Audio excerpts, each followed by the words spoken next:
G'day guys, Ninja here with Scott. He's one of our newer members at MMT. So he's been here about 10 months, he tells me, and we still haven't done his interview yet. So I'm sorry about that, guys, but we're making up for lost ground now. Now he knows a lot more about us and what we're about. He can spit some gold about us, I think. He's really good at articulating, I think. So. I'll do my best. But, first of all, I suppose I'd like to tell us about yourself, about your background, where you grew up and you went to school and your interests and different things like that. Whatever you want to tell us for a start, like your journey to getting here. For sure. I'm a Melbourne boy, southeastern suburbs. Yep. So born and raised near here. Had a couple different careers, I guess, before I came towards remedial massage. I started out as a professional musician for a brief stint. First degree was as a saxophone player. Saxophone. A lot of people, I think, don't even know. Saxophone.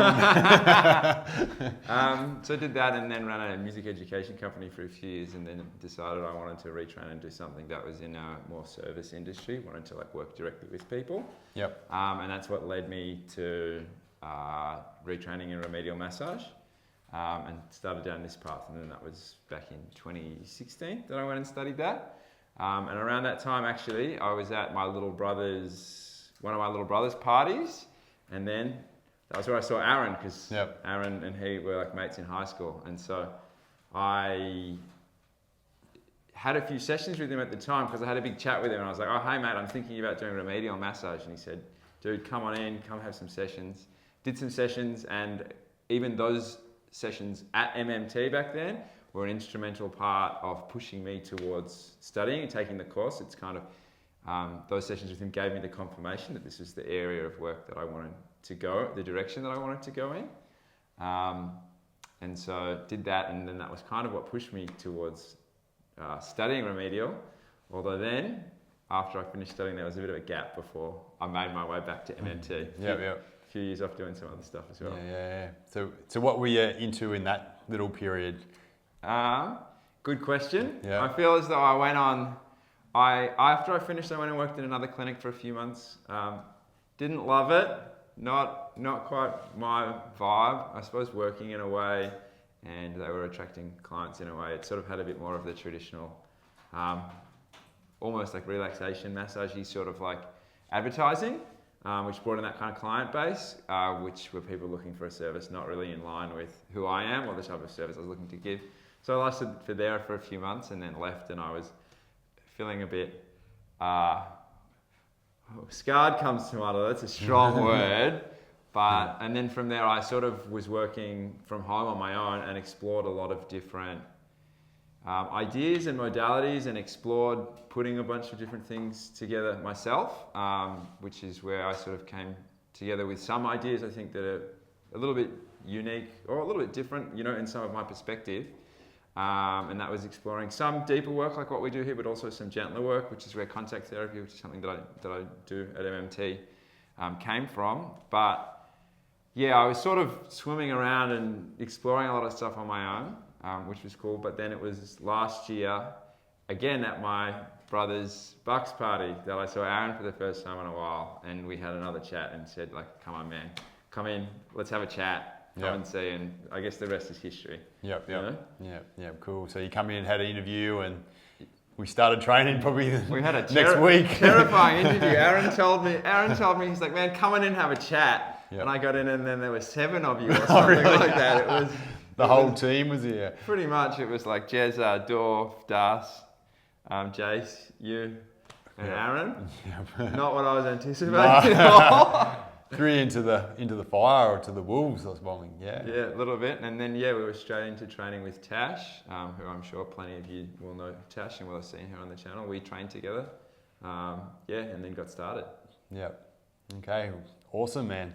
So I suppose I'd like to talk about our hands-on treatment. So we do the building stuff as well, the exercise component, but I think you've got some good insights into the therapy, like the hands-on stuff. So, and I've just taken a deep dive recently, did the course, I think it was about 60 hours of content. So I was delivering and receiving, and in that time, I just sort of tried to get as much out about how to treat as possible using our philosophies and methods. And so I took a really deep dive and tried to get everything out. And then I kind of, after that, I felt like, I was flat because I just sort of exhausted every bit of emotion that I had and tried to get it out capture it on film. And then I was sort of, I just felt like the batteries were dead, but even though I was feeling healthy and fit and everything. And then it was like 2 weeks later, sort of in that downtime where it was a bit flat or whatever, there was like, it kind of dawned on me, all this sort of stuff integrated into my mind. It's like I had this harvest of knowledge or wisdom came through, and like I just understood our principles and methods on such a deeper level. And it was because of that dive into it. And so I've been on a quest the last 6 weeks or so to impart this new download to all the staff here. And I kind of realized that I had to kind of do it myself, because I downloaded, and I've been doing all this treatment for 23 years now. And I knew a lot of the stuff already, but I didn't really realize what I was actually doing a lot of the time. So I sort of had to look at myself and get a reflection and things back at and what I was actually doing. And then, so I've been trying to impart this wisdom, I suppose, to all these guys. And so that was kind of what's been happening for me. And and just discussions with Scott, we were doing sessions together, the one-on-ones, because that was a big part of what I realized I need to do. They need to see it from the teacher, feel it from the teacher, and then do it on the teacher. So the do it on the teacher and feel it from the teacher, that comes with feedback as well. It can't be just sit there and copy it. It's got to be connection and confirmation that we're in the right spots and how it's feeling and all that kind of stuff, to get a fuller understanding of what's going on at those particular points in time when you're delivering or receiving the treatment. So so if I could just ask you a little bit about what it means to you and kind of what I've kind of been trying to express and get across to you guys, and about the hands-on therapy. Absolutely. And I think this is one, especially in some of the sessions we've done recently, but I suppose across my journey here over the last 9 or 10 months, I've spent a lot of time thinking, as I tend to do, about all sorts of things. That's another thing we've got to ask you about in a minute too. Your meditation, contemplation. But I think, when I had, as I was saying, I was working on my own and exploring different ideas. I had this hesitation, and I did have this hesitation when I first was coming here. I was like, I don't know if it's going to be in line with some of my views. And one of the key things that I realized quite early on, and I'm learning again to a deeper and deeper degree, is that one of the thing that I found here that I don't know that I experienced so much when I learned from other people and went to other places, is a focus on hands-on technique that starts with a focus on connection. And I think that this is kind of for me, it's something we do on day one. It's a morning one of day one of training that Ninja does with everybody. And I remember the minute we were doing that, I was like, okay, this is cool. I can get in with this. I get this. This resonates with my sort of philosophy really strongly, that we're obviously working tissue, and there's obviously a mechanical aspect to it. But the first thing and the core thing is to connect with that person. And we're doing it on a physical level. It's like connecting with that tissue. And that's a feeling, right? It's not something that you can't explain it just intellectually, or it's not just it's not something that you can put in a textbook exactly. It's about finding that feeling of connection with that person, and then once you have that, then you can explore mechanically. Then you can explore the structures that are there and look for that tension. But first and foremost, before you do anything else, you have to find this experience of connection. And it is an experience, I suppose. It's a feeling, it's an experience, and it's something that it's so great always, as we have the conversation between practitioners, because it's something that we all experience in our own different ways, and you can kind of sometimes grasp the kind of the quality of what that experience is like for different people. But I think that for me is the really core fundamental thing of this work, is that it's an approach to manual therapy that is primarily and always focused on finding that connection. And this has been that one of the things that my understanding, as I said, is deepening recently. When Ninja says he's been imparting this wisdom, he's not kidding around. He's been doing swaps like every day with the whole team. I think he's going in round 3. This is the 3rd round of doing a swap with everybody in less than a month. Yeah, in the business. Yeah. And there's 20 of us, so like he might be the man getting just about the most manual therapy in just about in the world right now. Yeah, I reckon. There can't be that many people getting this much of it. Not to this intensity and degree, and so and as we've been going through it, of like realizing this and exploring it in different ways, you know, of the difference of feeling from, sometimes it's about, there's an angle, and it's the difference between an angle this way or that way is that the other way you feel more connected, and this is almost a way that you can know whether it's doing something, because that feeling, when it feels connected, it feels good, right? Which I went this other week. When it feels good to me as a practitioner, it's going to feel, it's usually going to feel good, maybe always, to the person on the table as well. And by focusing on that, by focusing primarily on that feeling and that feeling of connection, I think is one of these key things that allows us as practitioners that work in this way to get these good results, because that one comes first and foremost. And obviously we're like analysing tissue and looking for what's not working and looking for what's stuck. But all of that comes second to making sure that we're connecting with the client. Yep. And I suppose we're talking a lot about physical connection, like our tools on a kind of a harder part of them that we can kind of identify as, you know, the bony landmarks or the tendons or whatever, the thick fascial sheets, you know, we want to connect in with that, but we kind of want to have that human connection as well, the conceptual connection. So finding common ground, eye contact, you know, we shake hands, we kind of listening and kind of looking at body language and things like that as well. Like they're all really important things too. And what I've kind of said previously to the guys when I'm training is like every stroke counts. But what I'm kind of saying now, it's every moment counts. So it's every moment of a stroke counts. So you want to make sure, I'm kind of relentless with my connection when I'm doing my strokes. I don't want to have any no man's land kind of strokes or any, well, I say pain for the fuck of it.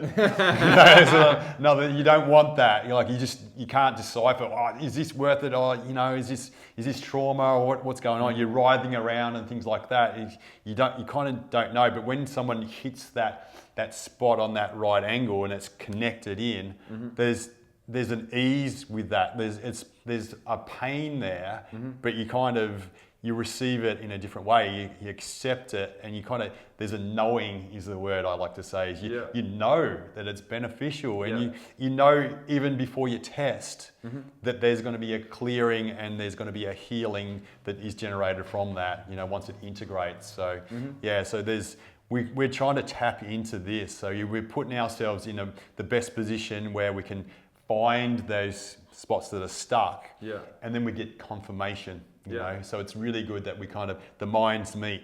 You know, so I can sort of ask, is that good pain, that bad pain? Is that the right direction?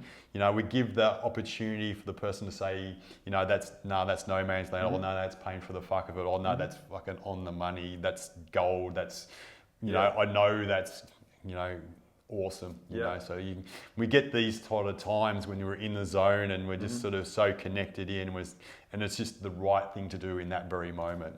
You know, and that's the important thing, that we're tailoring things for that very moment. Like it's because we're a different person last week and we're going to be a different person in the future as well. So the tissues are going to be different. They're going to respond differently. They're going to, you know, they're going to be, sometimes they're too raw. You know, you don't touch them today because I don't want it. I'm not ready for it. It's too hard emotionally to go through that today. So, and that's okay. We've got to honour and respect the person where they're at that very point in time. And I suppose that's sort of a long-winded explanation, but that's what we're going through. We're trying to be that tuned in that we're going to get it right. I agree, and I resonate really strongly with that, and I think that's probably another one of the key principles for me. Is, in addition to that connection, is one of listening and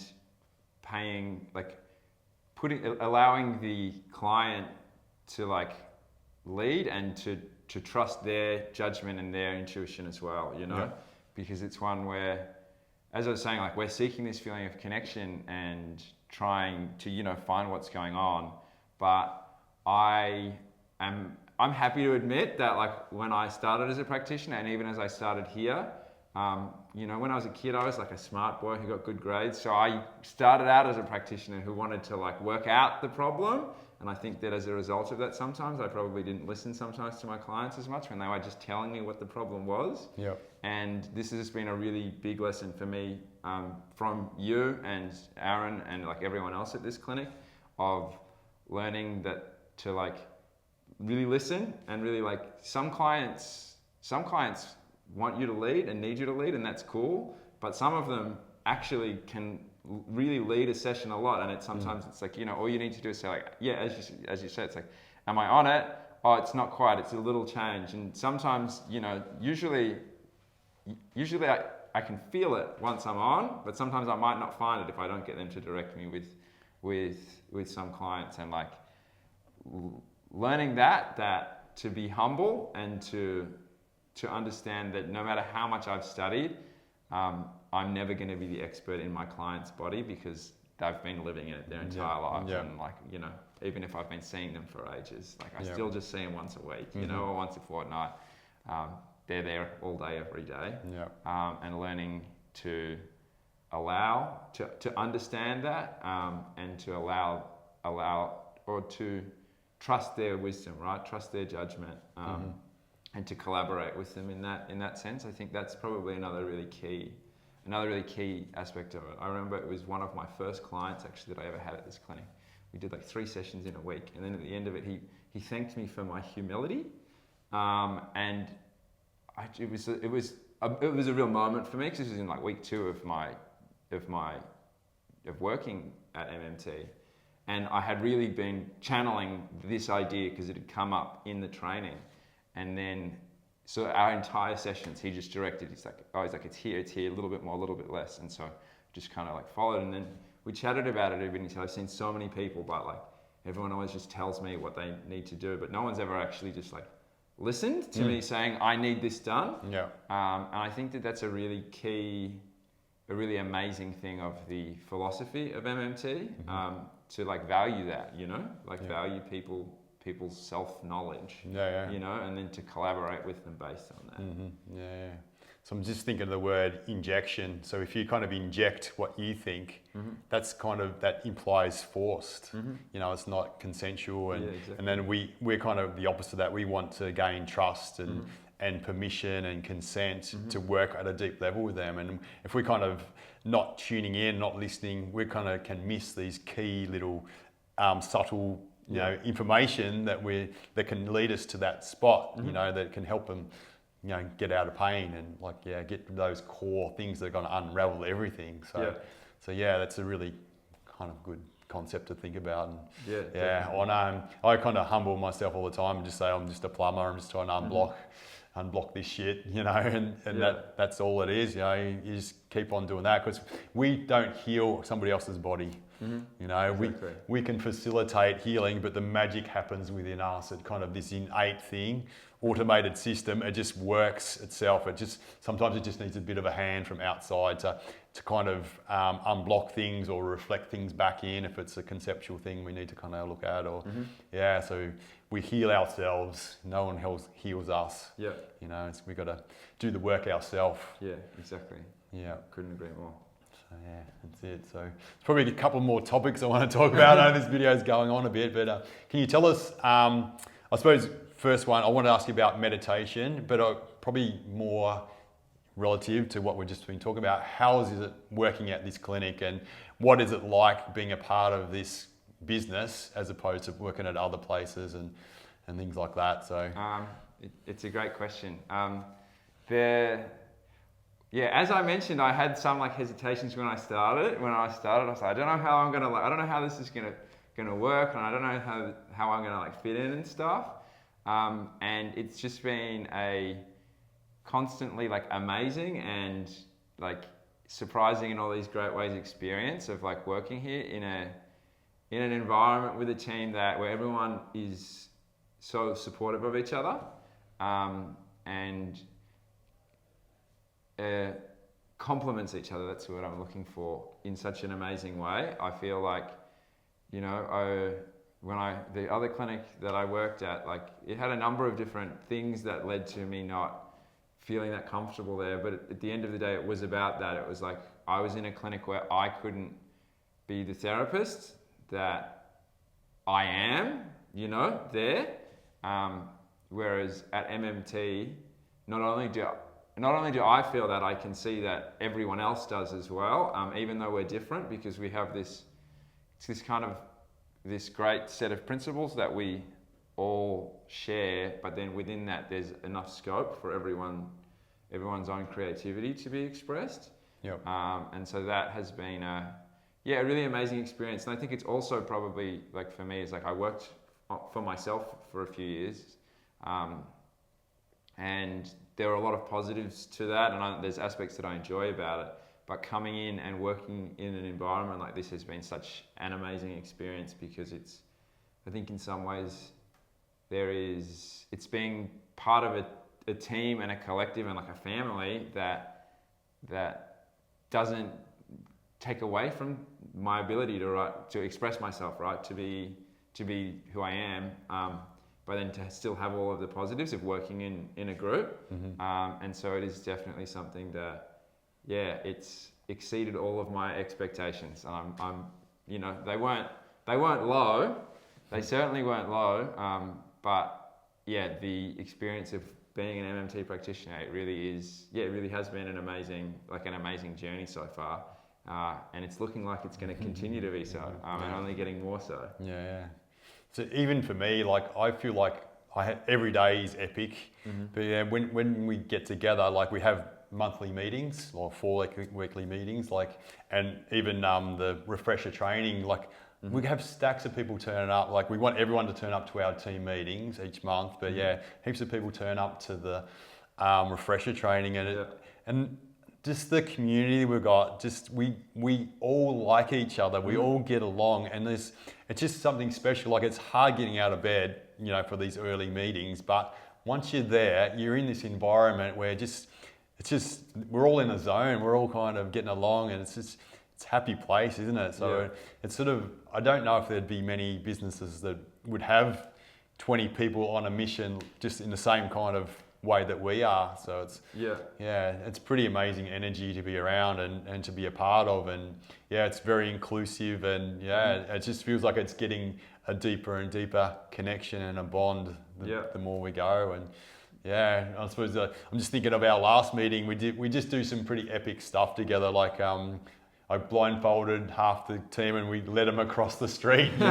So I had to go through traffic lights and different things like that and not know where they were going. And so we just sort of do different things that kind of get us to tune in and to explore different things of for trust and surrender and different things like that. So we're doing some pretty cool stuff here, and we're on a mission to kind of spread the love around, you know. Hopefully it just spreads around the world. I'd love every city in the world to have access to a group of people like us. I think that'd be an amazing thing, like just with the same care and attitude towards helping somebody out, you know, to be able to be the best version of themselves and express that. And it's going to be purple clinics popping up all over the world. Wouldn't that be sweet? So I suppose, so I want to ask you a bit about meditation and contemplation and like your journey with that as well. I know that's been like one of your highest values. So so tell us about that. Where do I start with this one? How did you get into that, and where have you kind of got to? Because I suppose I have always been a pretty, like, you know, living in my head kind of guy. I was a daydreamer. Spent my, being as a kid being told, you just stop being such a dreamer, get your head out of the clouds. Yep. And then it was probably like 7 or 8 years ago that I first discovered meditation and started to explore that a little bit. And then I guess through that it started to almost validate being a dreamer to a certain degree, because it sort of gave me a bit of a framework of actually spending time inside and processing thoughts and ideas and emotions is valuable, whereas, you know, we've kind of come from a culture where we sort of say, well, you're sitting there not doing anything, like what are you doing? It's a bit of a waste of time. Yep. And so, yeah, I sort of first came into it through mindfulness meditation in a fairly similar way to how a lot of people come across it and use Headspace and stuff. But the first teacher that I had, he practiced what's called Vipassana, which is a form of Buddhist meditation that comes out of Myanmar. And then I sort of went and took the course, which is like a 10-day retreat there, and did that every year for a few years, which is where I sort of started to come across the Buddhist philosophy, which is something that's really important to me. And so, yeah, and that's kind of been since 2014 and 2015 when I took that first course, has been a really important part of my life as I've started to explore these ideas, these kind of like philosophy and ideas and approach to living, which I guess has just sort of expanded my concepts of what happiness means and what happiness can mean, and what, you know, what well-being can be, you know, of I guess what I thought I could achieve in my life in terms of what it meant to live like a happy life, and realizing actually there's something far greater than what I sort of thought, has been a very, like, I don't know, an amazing journey to be on. And so, yeah, that's something that I am continuing to and will continue until I kick the bucket. Yep. Hopefully not too soon. Yeah. Of down this path of looking deeply inside to see what's in there, and experiencing the kind of, it's, for me at least, it's a slow and steady like opening of my like awareness and of my sense of self towards something that is more like happier, but also has more stillness. I guess it's like more peaceful is probably the change, where I used to like seek excitement and fun and stuff, and obviously they're great, but to realize it's possible to start to feel like at peace with oneself and with the world and things like that. And so, yeah, I think that's a really important part of my journey, and it is increasingly becoming an important part of who I am. Yeah. Cool. And so the 10-day retreats, they're silent retreats, is that right? They are. So, yeah. So, and can you tell me a bit about, just quickly, about the 10 days, what happens inside your head, and, you know, what... Oh, man, they're a trip. On a Vipassana retreat of this style, there's a couple of different of different teachers and styles, but it's completely silent, and then the timetable for the day involves about 10.5 hours of seated meditation, starting at 4:30 through to about 9:30. Yeah, you're up at 4. First gong goes at 4. You drag yourself into the hall. Everyone comments on the silent, but that's ain't no thing after the first day or so. That gets very normal, and compared to having to sit with yourself all day for 10 days straight, it is just the easiest thing in the world. Yeah. And how do I explain the experience of it? I suppose it's like a roller coaster. It feels like it's this up and down of watching my mind kind of start where it normally is, and usually it'll go up and start to, you know, think about things and freak out or get uncomfortable, and then this slow process of sitting with it, accepting it for what it is, and not pushing away the experience. And then it's like as one maintains their intention and keeps that resolve and says like, no, I'm not going to give in to my conditioning, to my craving to get up and move and for things to be different to what they are, the mind then just kind of relaxes and gives up and says, well, fine, if you're not going to give in to my drive to get you to run around and do stuff, I guess I can relax and open and allow you to experience a deeper sense of calm. And then this process kind of happens. And then alongside sinking slowly up and down into like a deeper sense of calm, then insight comes up as well. So old memories and things will come up. And so one crazy thing that happened on my very first one was I had this insight that came to me. This is before I'd studied anything and had any pictures of becoming a therapist. I had this image that came and I just realized, I was like, I'm going to become an acupuncturist, which was really weird. I'd never had acupuncture in my entire life at that time. And this just like hit me like this kind of wave of inspiration or something. And it was in the middle of the afternoon, and all I did was think about it for like 18 hours, and I didn't sleep a wink that night. I remember I was awake all night because my mind was going at this furious pace thinking about acupuncture. And then this was in 2015, and then I came back and researched it and saw it's a 3-year degree and it's expensive, and I was like, oh, whatever. I guess that was just some crazy thing. But then the next year, early the next year, I started thinking about different stuff, and sort of related, but I didn't really think of that, was when I started thinking seriously about doing remedial massage. And then I went on the next retreat and then came back from it, and the course I'd looked to doing didn't have an intake, and then a different course had one in 3 weeks or something, and then I was there doing it. And then I started studying and then realized that while I don't use needles and probably never will, I have ended up going in almost this path towards the same work. It's almost like in my mind, this insight I had about acupuncture. The acupuncturist represented the bodyworker that is looking to, I suppose, help people to heal in a holistic way, I suppose, Yeah. And so, but anyway, maybe that's a good story to get to towards the end, because it's something that wraps all of it together. Yeah. But Cool. There's a little window maybe into what those 10 days are like. Yeah, it's a pretty incredible journey. Like, you really work out how you operate, how your mind works, and things like that, I've heard. So it's like, I guess it's one of the key ideas of Buddhism is that it's our suffering and our things that comes from ignorance, or our lack of understanding of the nature of ourselves. And so as you go and sit and observe what it is to be observe your mind's process as well as just observing outside, you start to develop a deeper sense of understanding, which is what allows us to then find peace within ourselves and with ourselves. Yeah, cool. Okay, I suppose we're going to wrap this up a little bit. But I suppose one thing that you've said to me recently is the 3 S's. Yeah, so that's probably a cool thing to end on. So what are the 3 S's, man? Yes, this is the thought that I had. 3 S's: strength, speed, and stillness. And I think one of the great things for me that it summarizes this whole conversation of my joining here is strength and speed. I don't know anything about, and I don't have much of it. But I have more than I did 9 months ago. Yeah. But stillness I got. And these guys are the opposite.